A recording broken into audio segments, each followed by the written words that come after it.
like to welcome you all to the Lunch and Learn series that I've been doing for a while now.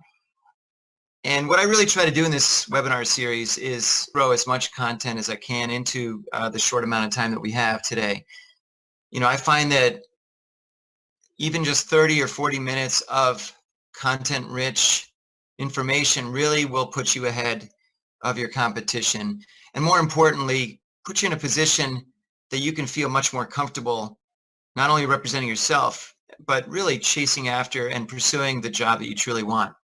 So we're going to get going right now, and I think that you'll find that, especially in this day and age, the most important thing about what we do, and this is me right in front of you here. I wanted to make sure you saw that I was broadcasting live. You know, the key thing is that our age has a habit, and you can see, I shouldn't be showing you this now, but right here there's some hairs that obviously I've dyed gray. And I did that because I wanted to make sure I looked a lot older than I really am.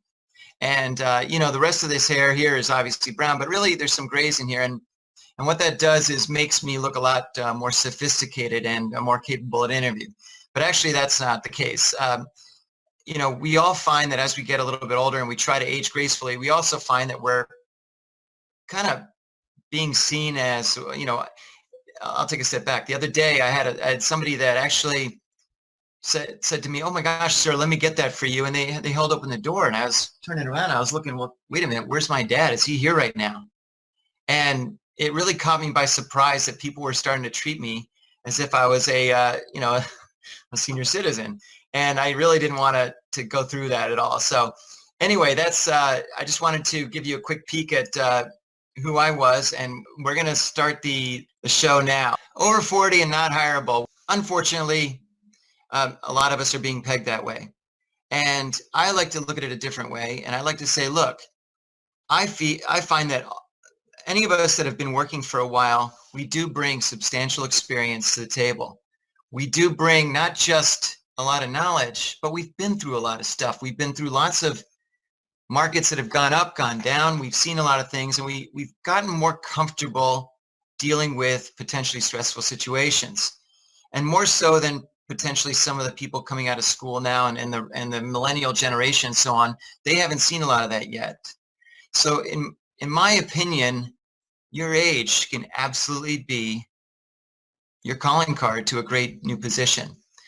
Just a quick little introduction about myself and why I've been doing this.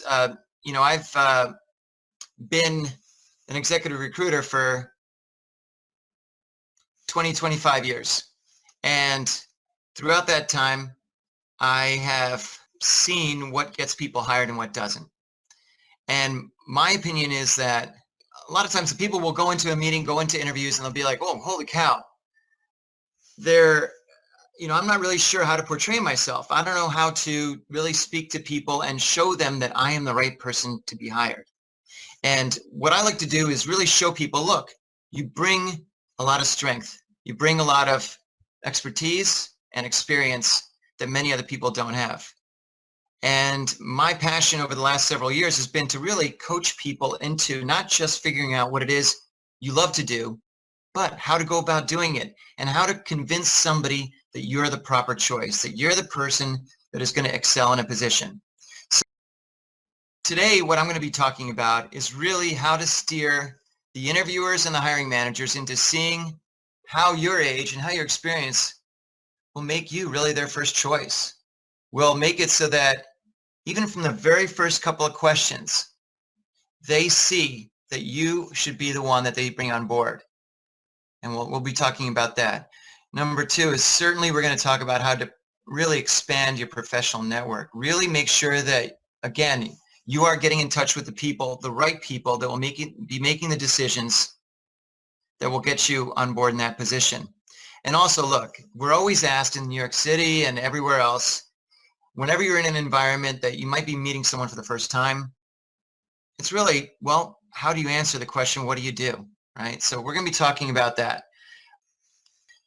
Very first and foremost, focus on your job search and not on your emotions. There's a tendency for us to be pretty upset if we've been downsized or we've been laid off, or we're just frustrated with how difficult it is to get a job in this market and how nobody seems to be replying to emails and nobody's granting us interviews when we are convinced we are the first choice or the best choice, or we've applied online and we just haven't, no one's answering us. There's absolutely every right to be frustrated and upset. But look, it is what it is, and we've got to push forward. And I'm going to be giving you a whole bunch of advice shortly that really lets you put that anger and that sort of disappointment aside. I mean, look, at the bottom line is that if you feel like your age is holding you back, look, you're old. It's true. You're over 40. Your age is your age, and I think it's important to embrace it and not to use that as an excuse. I mean, look, there's every way you can use it as an advantage. Always look the part. There's a tendency for people to mail it in when when they're looking for a job a little bit. They may just not dress up anymore. They may not, as I say, look the part. And I've found countless times that when I walk into a restaurant and I'm wearing a suit, I will get almost immediate service. If I'm wearing a t-shirt and shorts, they may come up to me, but they also may dismiss me. And it happens wherever we are. If we walk into an office building dressed casually, you're going to get a much different reaction than if you're dressed in a suit. When you dress up a little bit more, you tend to feel more professional and you feel more in the game. In terms of looking the part, just look the part. I don't want to dwell on that too much, but it's sort of one of the steps and one of the things that make things that really add to the whole package. Stay current within your industry and as well as, certainly with technology. Now, what that means is, I'm not asking you to go out and learn new coding, learn new systems, learn new technologies and so forth, but more so, just be current with what's cooking. And what I mean by that is, what I like to do is I like to go onto LinkedIn and I join, and this is a topic for a whole nother conversation, but on LinkedIn, I'm a member of over 50 or 60 groups on LinkedIn that are either within my industry or my areas of interest or my school, the schools that I'm an alumni of. And I like to just read the discussions and see what's trending currently in a few different areas. So, for example, on LinkedIn or even on Facebook, joining groups that are on there as well. Just stay on top of some of the stories that are going on, maybe how the Brexit is impacting the financial institutions that you may be considering if you're looking to be hired in that space. Really try to focus on reading and absorbing all this new information. Now, it might be a lot, it may seem like a lot, but honestly, when you can quote in an interview a story that one of the companies that you're interviewing at has been involved with, those hiring managers are always impressed with that. So stay on top of social media. Go into industry websites as well. So for example, if you're in risk management, financial risk management, maybe be involved with GARP, which is a Global Association of Risk Professionals. Or if you're involved on the legal side or advertising, just stay on top of the information. Certainly, if you don't spend all 8 hours of your day, if you're out of work looking for a job, then read up on what's current, what's happening. Also, bolster your network. What do I mean by bolstering your network? I'm sure you've all heard me, and I'll continue saying it till I'm blue in the face. You must stay involved and be involved with LinkedIn. LinkedIn to me is the greatest low-hanging fruit when it comes to your job search. When you're sending an invitation to connect, what's really great about that is that you control who it is you're reaching out to. So if you run a search, if you run an advanced search on LinkedIn, where the search bar is on the right, there's a little button that says advanced search, and you do a search that might, for example, you might put in there the school you went to. I went to Colgate University. I graduated there a long time ago. But what I will do is I'll often put Colgate University in quotes. And then right after that, if I'm looking for somebody, if I'm doing a search, for example, as a recruiter, I might put in there derivatives attorney. Or I might put Colgate University and marketing professional. And it's amazing how much information I will get from those advanced searches. But then those advanced searches will pull people that I will want to connect with directly. And the best way to connect with someone directly is by sending them a personalized invitation. Now, what do I mean by that? Well, what I would say in that invitation is, instead of sending that generic one that says, "Hi, Mark, please add me to your, LinkedIn network," which I think is garbage. Please don't send those out ever again. Promise me that. But instead, put in something that says to the effect, say, "Dear Sue, as a fellow Colgate graduate and financial services professional, I thought you'd be a great person to ask for advice as I'm considering a transition. Would love to connect with you here on LinkedIn and set up a call in the coming days. Regards, Mark." When you send something like that, where you're reaching out to somebody, you're immediately addressing how you're connected to that person. And what I mean by connected is a bond. So for example, it might be a fellow alumnus. It might be somebody that you are doing similar work with. Or in my case, for example, I play ice hockey, and I'm a member of a group called Hockey Players Doing Business Together. So I will know that someone else plays hockey. So I can reach out to somebody and say, "Listen, I see that you're also a hockey player. That's awesome. Would love to connect with you here on LinkedIn and ask for your advice as I'm considering a transition into the financial space. Regards, Mark." And what you're doing there is you're addressing something that you have a common interest with. So whether you're over 40, 50, 60, 100, whatever it is, or you're 20 or 30, the point is that when you send a personalized invitation to somebody else, you address that common bond. And then what you're doing is you're asking that person for advice and insight. And everybody in the world loves to give their advice. They love to give their insight. And they don't necessarily want to help you. So going forward, always ask for advice. Don't ask for help. But what you do in that LinkedIn invitation is you ask for advice and insight. And then more importantly, you have a call to action where you say, "I'd like to schedule a call with you in the coming days." Now from there, you can say what works best for you, or, would like to set up a call, tomorrow or Friday. But the point is, you want to make sure that you set up a call. It's important that you take the initiative to get that ball rolling. Now, what I've found is that the statistics clearly show that there's a huge acceptance rate of LinkedIn invitations when you personalize them, you address a common bond that you have with that person, and you're asking for advice. People love to give advice. They're flattered that you're asking them for advice, and they will share that with you. And then you set up the call. That is a great way to expand your network into the point where you're getting connections with people that will directly impact your job search. Now, sometimes people say, "Well, geez, that's kind of being a little bit forward."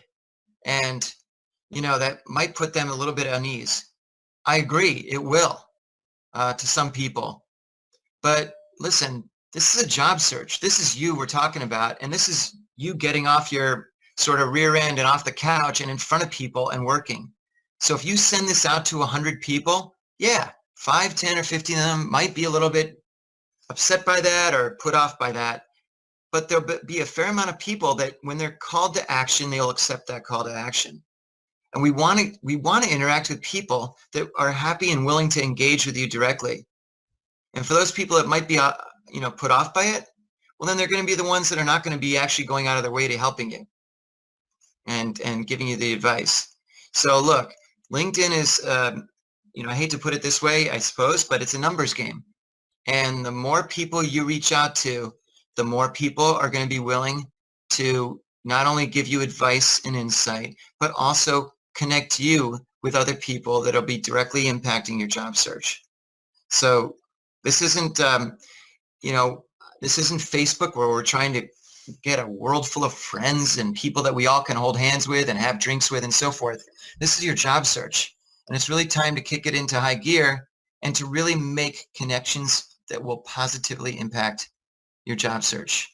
and or if you're in a current job, figuring out where you should be next and where you're going to be happiest. So that's the key thing. Don't be shy. While you're expanding your network, one thing I love to do, and I found it to be very, very effective, is publishing your own content. What do I mean by that? Well, look, LinkedIn is also brilliant in that it offers you the capability of producing content, of writing an article that can be read by thousands of people. Now, how do you do that? You say, well, you don't need to be a Pulitzer Prize winning author. You don't need to be, an English major, etc. You happen to have an expertise that 99% of the people out there do not have. I promise you. You have knowledge that they don't have. And if you were to write just 1,000 words or less, it can be even 500, 700, it doesn't need to be a lot. And you see 1,000 words, you say, wow, that seems like a lot, but it's not. It's actually, maybe sort of a page and a half maximum. But all you need to do is 3 or 4 paragraphs of something that you feel really comfortable writing about. If you're in the financial services, you can write something that says how Brexit truly impacts American investors. Or you can say 5 ways that it impacts.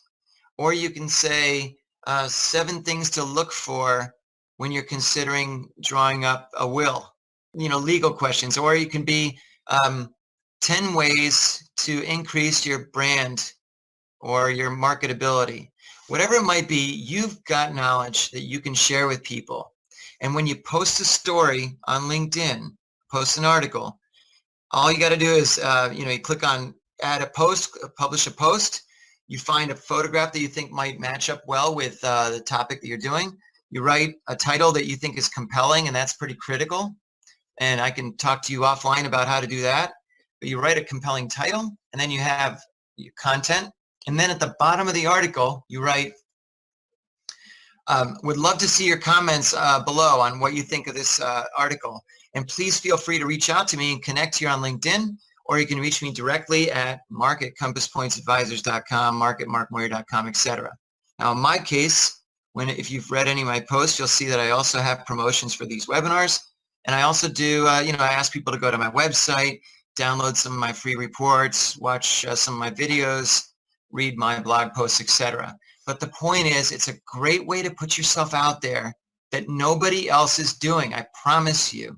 If you talk to 100 or 50 of your colleagues, your friends, your associates, etc., I promise you they are not writing their own content on LinkedIn. It's pretty unlikely. And if they are, they're not really writing with stuff they should be. So in this case here, when you write something, you're showing off what you know. You're showing off your industry knowledge, right? And then what you should do is share it with the members of your groups. So when you post a story, then you'll see that there's the ability to share it on LinkedIn. So what you then do is you repeat your title, you share it with all your groups that you're a member of.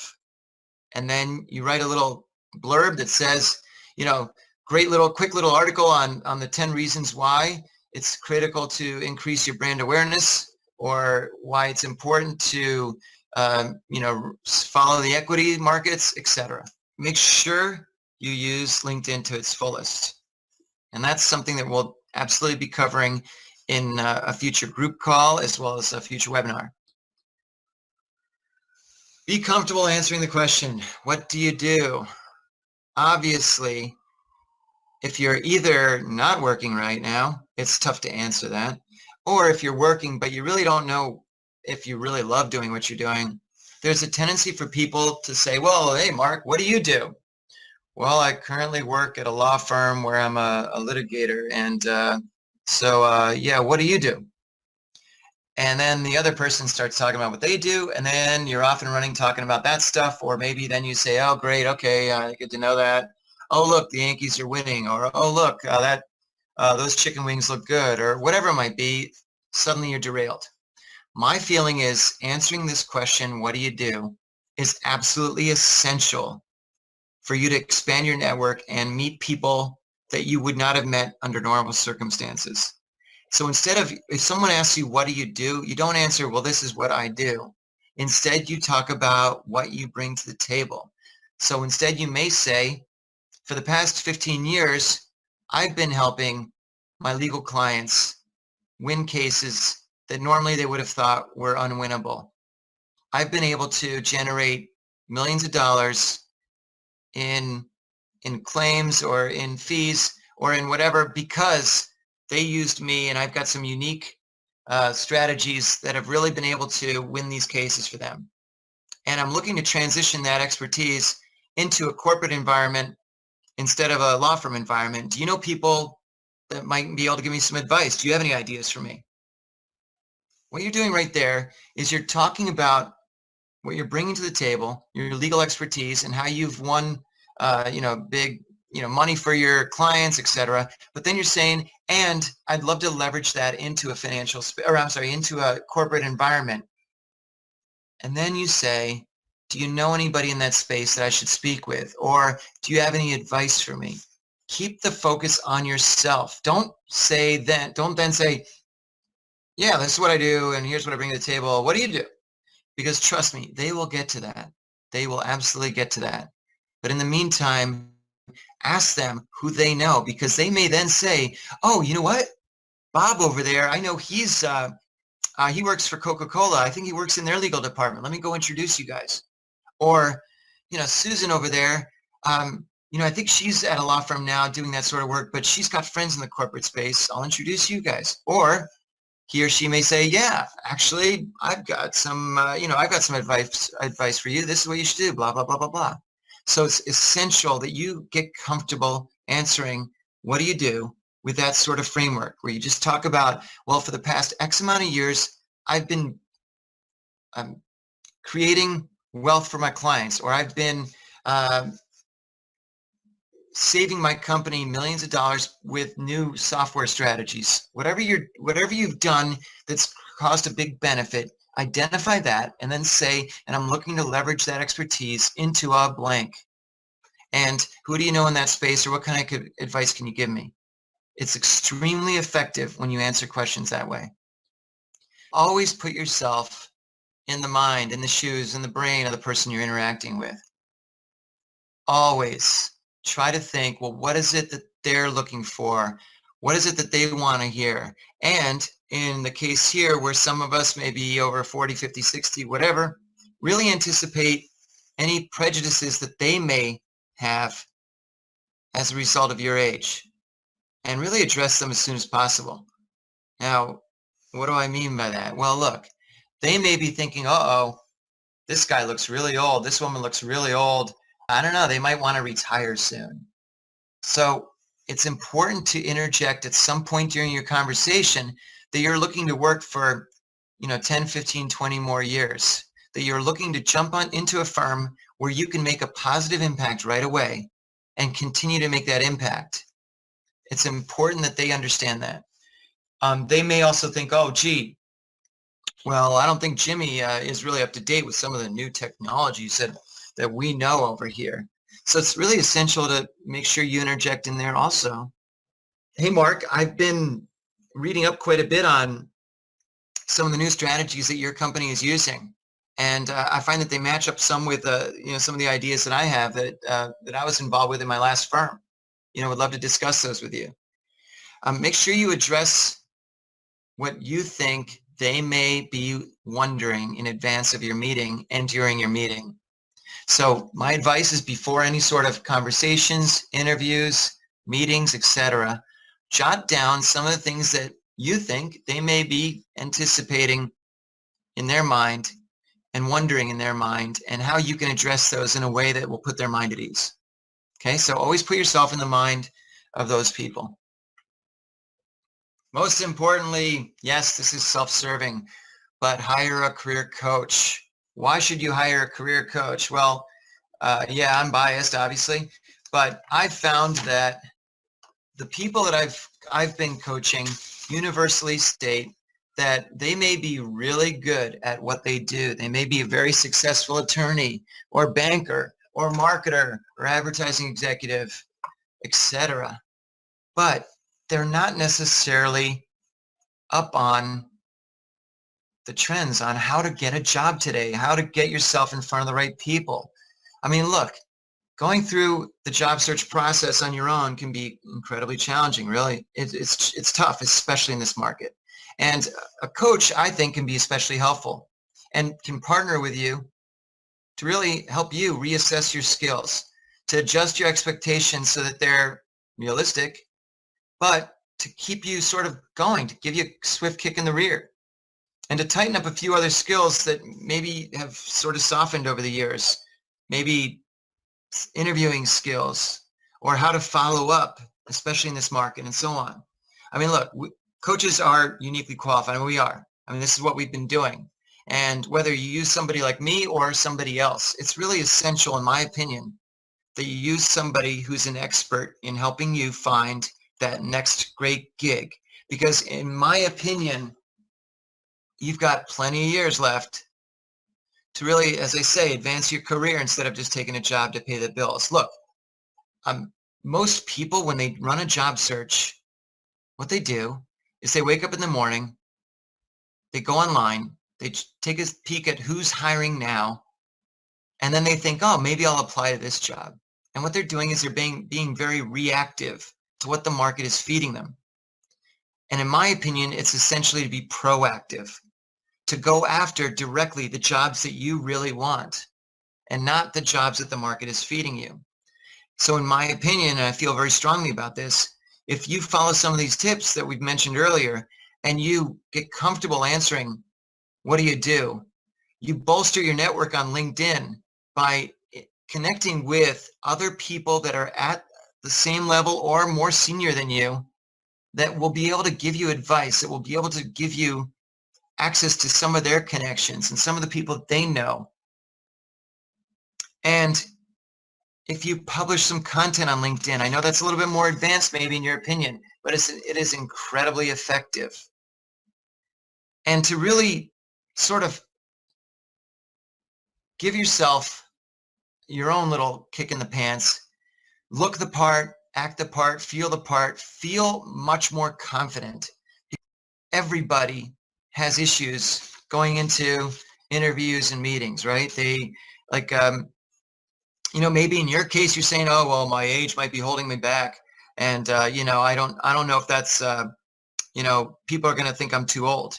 Well, other people are going to go in saying, oh my gosh, I don't think I have enough experience and I'm probably going to be considered too young.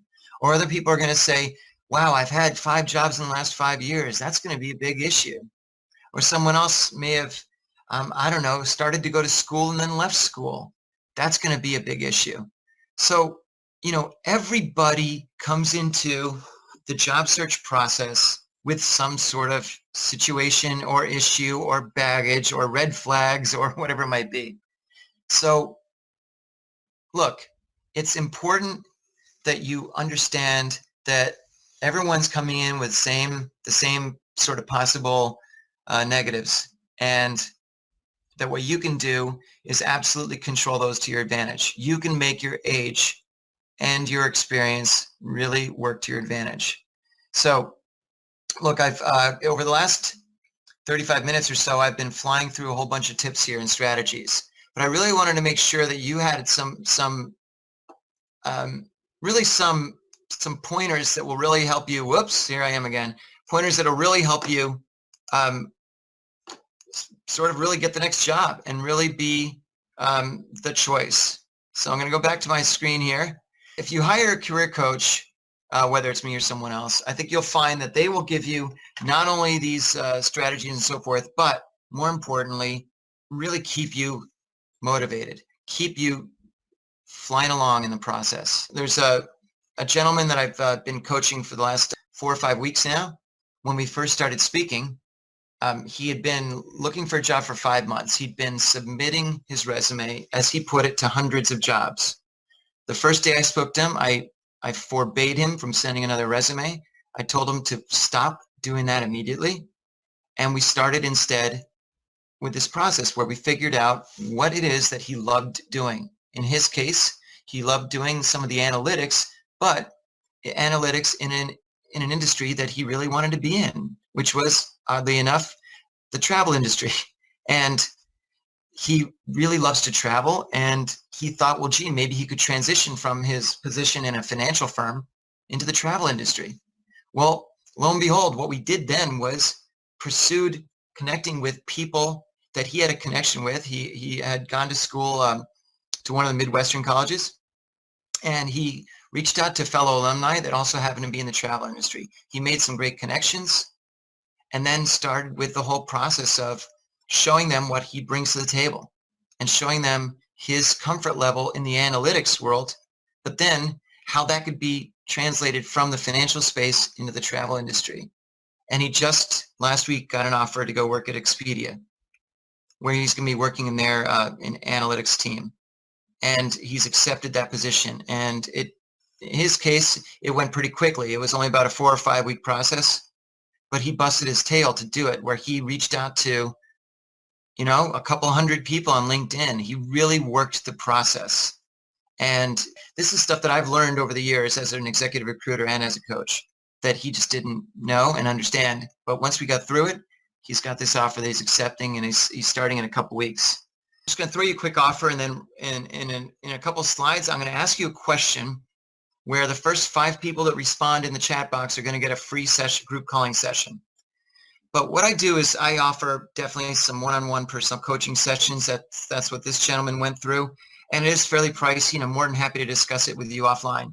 But it's not really for everybody. It can be, but it's not. What I'm offering today is the ability to jump on a group call where I'm going to be interacting with just 5, 6, 7, 8 of you, and not only discussing content like we've done today, but then also talking to you individually about your specific situation. So if Bob, Nancy, Sam, Pat, Sue, etc. are on the call, I'll be spending 5 or 10 minutes with each person, really addressing their specific situation and offering solutions that will get you in front of the right people. My next group call will be next week, and I can send you all details about that in a separate note.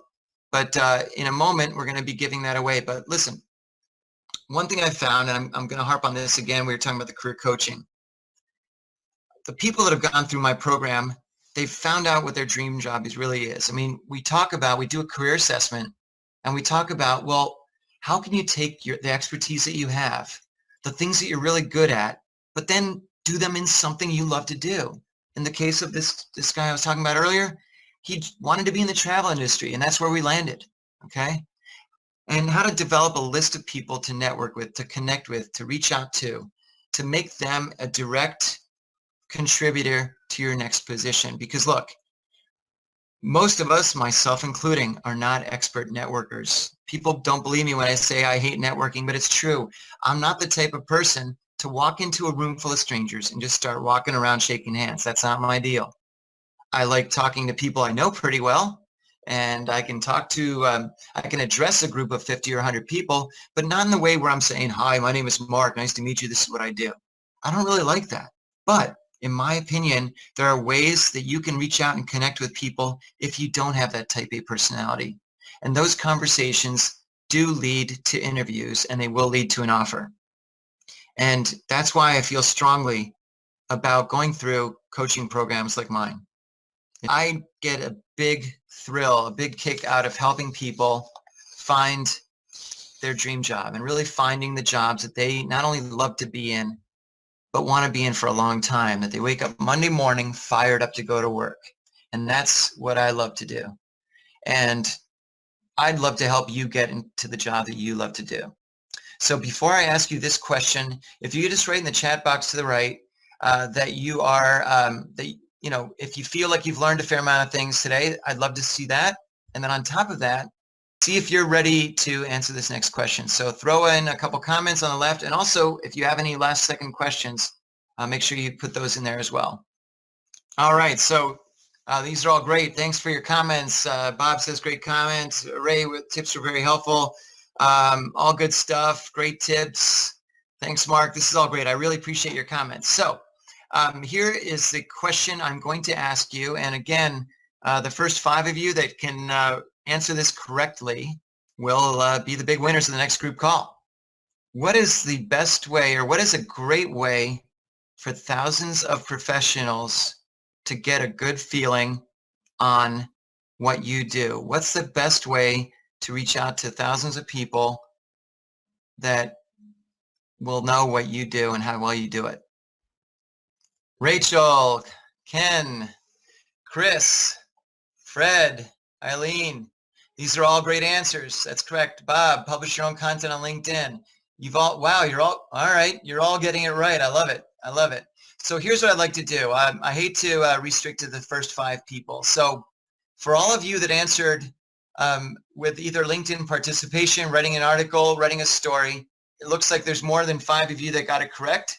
So I'm going to send you a link to my next group call, which I'll be holding next Wednesday at this time. So I'm going to send you a link to that for all of you that answered correctly.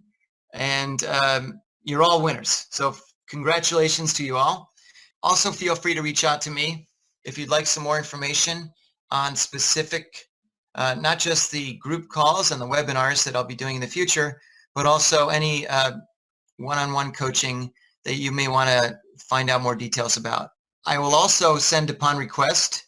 If you want to take a look at this PowerPoint slide deck, I'm happy to send it to you. And you'll all have access to the replay of this webinar once it's finished uploading and so forth. But thanks to all for participating. I really appreciate you being here. I hope you got a lot of advice and insight into how to really address any sort of concerns that people may have with your age or your own concerns, and how to use your age to your advantage and leverage it into meetings, interviews, and offers. Have a great rest of the day, and all the best to your job search, and we'll catch up again soon. Thanks again. Bye-bye.